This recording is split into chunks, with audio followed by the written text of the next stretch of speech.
Hello everybody, this is Moods from MoodsMagic. Welcome you back to another Magic the Gathering video. Today we're going to do a deck tech for my standard ramp deck. The reason, you can see it here, that it's on the floor, because you can see over here on my table is a mess, and I just want to, I don't want to mess with that stuff and move it all around. My computer, more Magic cards, and my PS2 with games and whatever. Anyways, let's get closer to the floor, and we'll do this. Sorry for the camera being positioned wrong. To do this deck tech. All right. Here we go. All right. So starting off with our creatures, we have 3 Scorn Villagers. Oh, let me explain that this ramp deck is not a standard like Wolf Run ramp deck. My deck is a red, white, and green ramp deck. So starting off, we got 3 Scorn Villagers. They're good because I can use them to when they come into play, I can tap them for. They're kind of the same as Llanowar Elves and Birds of Paradise, where they can tap for 1 forest. But the difference with these guys, because when they transform into Moonscarred Werewolf, they act as if they were 2 forests instead of 1. So that's good there. We have 2 Borderland Rangers, which the Borderland Rangers, as all you know, will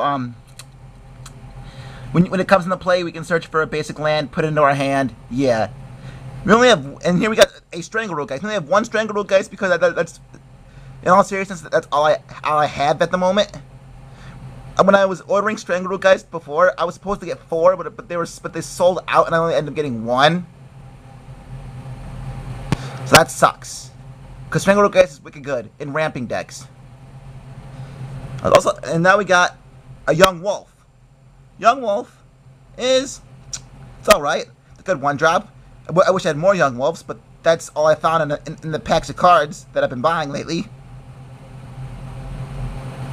Now moving on to a creature who's good, but I think I might get rid of him here. Because if you have a suggestion on who to switch him with, please do so. Which is Malignus. And Malignus is really good because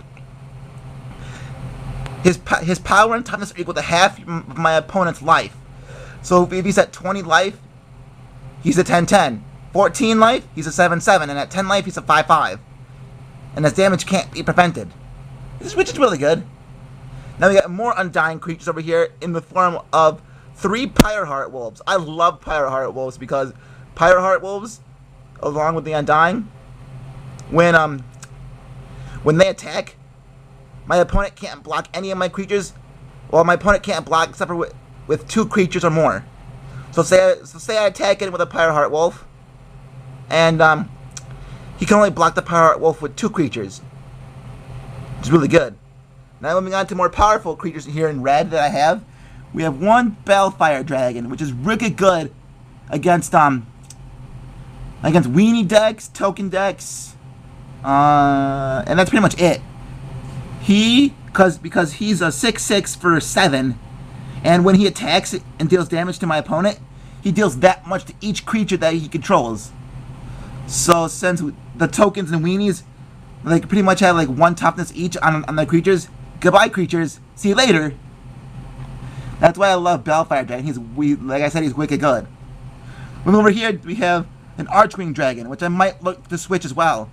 I might look to replace him, but he's good because he's a 4/4 for 4 with flying and haste, which is good. But the downfall of him is you have to return him to your hand at the beginning of your end step. But it's okay, because it's like casting a burn spell that does 4 damage each turn. So I might keep it, I'm not sure. If there's a suggestion for him that you want to switch out with, let me know. But also, let me know that if it's something that I don't have to spend a lot of money on. Yeah, because I don't want to spend lots of money on cards online. I'm going to go into another creature that I like. It was one of my favorite creatures when I first started to get back into Magic. I started to get back into Magic the beginning of this year after being off it for a few years. But it's okay, because we're back into Magic, and now we have the Flame Blast Dragon. Flame Blast Dragon he's a good creature for a 6-drop. He can because when he attacks, we can pay X and a mountain, and we can choose to do that much damage to a creature or to the player himself, which is wicked good. Now moving on to white, our white creatures, we have 4 Seraph of Dawns from the new Avacyn set. They are wicked good because they are a good 4-drop. They are 2/4 for 4 flying and lifelink, which is wicked good. And then moving on to another creature which we might change as well is the Elgod Inquisitor. The Elgod Inquisitor, excuse me, hold on. Let me get closer to him. There. He's a 4-drop. He's a 2/2 for 4. And he has lifelink. And when he dies, we get a white spirit token with flying on the field. Which is alright, but since I only have 1, I might switch him out for something else. Anyways, now we're going to move on to our spells down here. We have 2 Burning Oils. Burning Oil, I feel, is good from is good because it can do 3 damage to a target attacking creature or a blocking creature, which I feel is wicked good. It's good. It's a good burn creature removal spell. Another burn creature removal spell that's also a win condition for us is 2 Incinerates. Like I said, it can do 3 damage to us, to a creature, or to a player. It's that simple. Now moving over to another spell, which we like from red, is Battle Hymn. And I like Battle Hymn because Battle Hymn, for every creature we control, we get 1 red floating mana for each creature that we control, like I said. That's wicked good in the late game.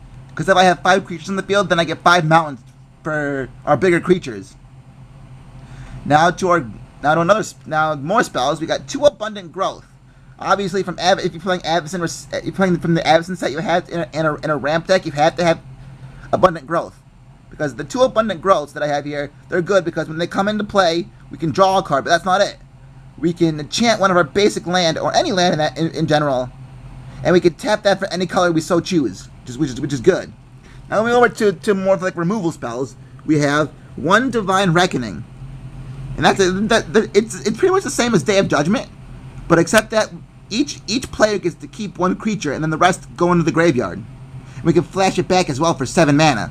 It's wicked good at controlling the board. Now we got over here 2 Lingering Souls, which in a ramp deck we have to have because we can get creature advantage with Lingering Souls, with the spirit tokens, and from down here with our Gather the Townsfolks. Enough said there. And now moving on to more creature control, we have 3 Pacifisms. And you're saying, why are you playing Pacifism?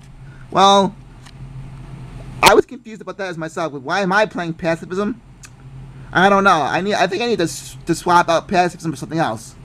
And that's something you can help me with as well. That's why I'm putting up this video. Now we got into our artifacts. We have 4 Mycosynth Wellsprings. Why? I'm saying, why Mycosynth Wellspring? Well, Mycosynth Wellspring, hold on, there we go. When it comes into the field, and when it goes into the graveyard, we can search for a basic land and put it into our hand. And then we got 1 here, a good card from Avacyn if you're playing ramp, is a Vessel of Endless Rest. And the Vessel of Endless Rest is good because besides putting a card at the bottom of any library, we can tap it for any color of mana, which we so choose. Which is good. Okay, now moving over to our lands over here. We have 2 Seraph of Dawns, 1 Evolving Wilds, 1 Gavany Township, 5 Mountain, 6 Forests, and 5 Plains. So that's the main deck. It's pretty good. If there's something you think I should change, have more of, have less of, let me know. But now we're going to get into the sideboard that I have here. Okay? Over here. I'm going to start off over here. We have 3 Spectral Riders. And the 3 Spectral Riders are wicked good because they're a good 2-drop for 2/2 creature for 2 mana, 2 white mana, and they have Intimidate. And we usually bring these in against blue-black control, red-green werewolves, Wolf Run Ramp, and zombies, and black-red vampires, which is wicked good. Because they can't block them, because they don't have white. Anyways, the next creature we have is something that I feel should be main deck. We have two, hold on, let me move it down a little bit. Two Markov Blade Masters, which I feel should be main deck because they could work well with the Powerheart Wolves. Because Markov Blade Master is a 3-drop and it's a 1/1, but it has double strike, and when it deals damage to our opponent, we could put a +1/+1 counter on it. So since that's double strike and it deals damage to our opponent, we could put 2 +1/+1 counters on it, which is wicked good. Along with that, we have something that's wicked good, is we have 2 Scalding Devils.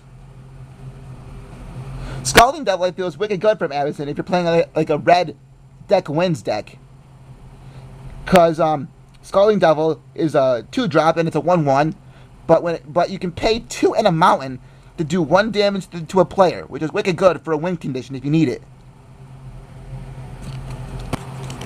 Next, we have 3 spells from red, which I feel is kind of good in the humans matchup, in my opinion, and for tokens, is Guise of Fire. Because Guise of Fire I think is good for those matchups, because when you enchant one of their creatures, they get +1/-1. So since most human creatures have 1 toughness, and same with like human tokens, like tokens in general, except for zombie tokens, because zombie tokens come in as 2/2 creatures, they will die immediately from the Guise of Fire. Okay, we're getting to the end here, but now we have 3. Hold on, let me move it down a little bit into the camera. There we go. Something like that. There we go. 3 Somberwald Dryads. And why Somberwald Dryad? Because Somberwald Dryad has Forest Walk, and it's a 2/2 for 2 mana. We can bring them in against Red-Green Werewolves and Wolfrun Ramp, and they won't be able to block them because of the Forest Walk ability. And the last 2 cards we have on our sideboard is we have 2 Wild Hungers. Wild Hungers is good because it can go great with our Markov Blade Masters, because we enchant the Markov Blade Master with a Wild Hunger, and Wild Hunger gives it +3/+1 and trample. So so then the Markov Blade Master becomes, on the first turn we use it with it, is a 4/2 creature with trample. And if they block with like a little weenie creature, it'll do damage to them, to their opponent's life, getting us a +1/+1 counter on our Markov Blade Masters, which is good. Anyways, that's the deck. That's the sideboard. Standard Wolfrun Ramp, red, white, green. If there's anything you think I should move from the main deck to the sideboard, or from the sideboard to the main board, or take out in general, or add something that's not even in here at all, let me know. I thank you guys for joining me here for my standard ramp deck tech, and I will see you for the next Magic the Gathering video.